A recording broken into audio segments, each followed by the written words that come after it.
ನಮಸ್ಕಾರ. ನಾವು ಇವತ್ತು ಸಚಿನ್ ನಮ್ಮ ಶ್ರೀಯುತ ಇಲ್ಲಿ ಶಿಡ್ಲಘಟ್ಟದವರು ಒಬ್ಬ ಒಳ್ಳೆಯ ರೈತರು. ಅವ್ರ ತೋಟದಲ್ಲಿ ಅವರು ಸುಮಾರು ವರ್ಷದಿಂದ ದಾಳಿಂಬೆ ಬೆಳೀತಿದ್ದಾರೆ.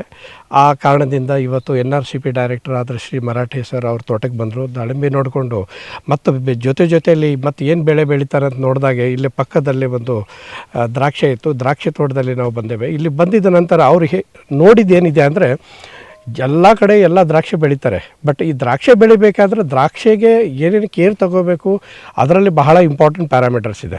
ಎಲ್ಲಕ್ಕಿಂತ ಇಂಪಾರ್ಟೆಂಟು ಇವರು ಏನು ಕೇರ್ ತಗೊಳ್ತಾರೆ ಅಂದರೆ ಮಣ್ಣಿನ ಗುಣಮಟ್ಟ ಕಾಪಾಡ್ತಾ ಇದ್ದಾರೆ.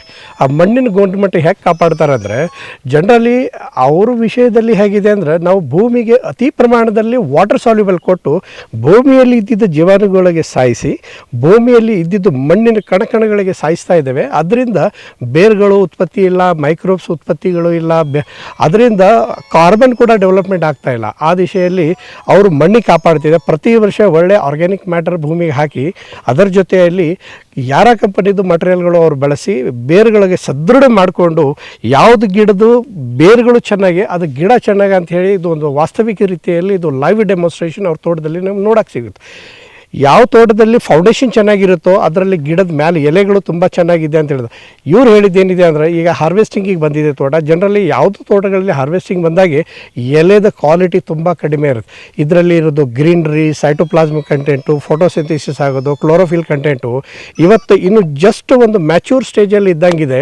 ಈ ಎಲೆ ನೋಡಿಕೊಂಡು ಈ ದ್ರಾಕ್ಷಿದು ಗಟ್ಟಿ ದಾಟ್ ಕಾಳೆಲ್ಲ ನೋಡಿಕೊಂಡು ಇದರಲ್ಲಿ ನಾನು ಏನು ಹೇಳ್ಬೋದು ಅಂದರೆ ಇದು ತುಂಬ ಆರೋಗ್ಯವಂತ ಫುಡ್. ಯಾಕಂದರೆ ಮಣ್ಣು ಆರೋಗ್ಯ ಇದ್ದರೆ ದ್ರಾಕ್ಷಿ ಆರೋಗ್ಯ ಇರ್ಬೋದು. ಈ ಥರ ದ್ರಾಕ್ಷಿ ತಿಂದು ನಾವು ಎಲ್ಲರೂ ಆರೋಗ್ಯವಾಗಿ ಇರ್ಬೋದು ಅಂತ ಹೇಳಿ ಇದು ಒಂದು ಮೆಸೇಜ್ ತಮ್ಮೆಲ್ಲರಿಗೆ ಡಾಕ್ಟರ್ ಮರಾಠೆ ಸರ್ ನಿಮಗೆಲ್ಲ ತಲುಪಿಸಿದ್ದಾರೆ. ಸೊ ಅವರು ಸಚಿನ್ ಅವರು ಆ್ಯಕ್ಚುಲಿ ತುಂಬ ವೆರಿ ಪ್ರೋಗ್ರೆಸಿವ್ ಫಾರ್ಮರ್. ನನಗೆ ಇವರು ಭಾಳ ಲೈಕ್ ಆಗ್ತಾರೆ. ಯಾಕಂದರೆ ಮಣ್ಣಿನ ಗುಣಮಟ್ಟ ಕಾಪಾಡೋದರಲ್ಲಿ ಇವು ನಂಬರ್ 1. ಆ್ಯಕ್ಚುಲಿ ಇವತ್ತು ಅವರು ಮಣ್ಣು ಕಾಪಾಡಿದ್ದ ಇದು ಎಲ್ಲರಿಗೂ ಒಂದು ಮಾದರಿ ರೈತರಾಗಿದ್ದಾರೆ. ಇನ್ಫ್ಯಾಕ್ಟ್ ಬೆಳೆ ಯಾರು ಬೇಕಾದರೂ ಬೆಳಿಬೋದು. ಮಣ್ಣಿಗೆ ಹೆಲ್ತ್ ಕಾಪಾಡೋಕ್ಕೆ ಬಹಳ ಕಷ್ಟ ಆಗುತ್ತದು. ಹಾಗಾಗಿ ಈ ಒಂದು ಇದರಲ್ಲಿ ವ್ಯವಸ್ಥೆಯಲ್ಲಿ ನಾವು ಎಲ್ಲ ತೋಟ ನೋಡಿಕೊಂಡು ನಾವು ಸಚಿನ್ ಅವರಿಗೆ ಧನ್ಯವಾದ ಹೇಳಲೇಬೇಕಾಗಿದೆ. ಒಂದು ಮರಾಠೆ ಸರ್ ಹೇಳಿದರು, ನಿಮ್ಮ ಥರ ಮಾದರಿ ರೈತರು ನಮಗೆ ಸಿಗೋದು ಬಹಳ ಕಷ್ಟ ಇದೆ. ನಾನು ಇಡೀ ದೇಶ ತಿರುಗ್ತಾ ಇರ್ತೀನಿ. ಹಾಗಾಗಿ ಸಚಿನ್ ಅವರಿಗೆ ಧನ್ಯವಾದ ಹೇಳ್ತಾ ಇದ್ದಾರೆ.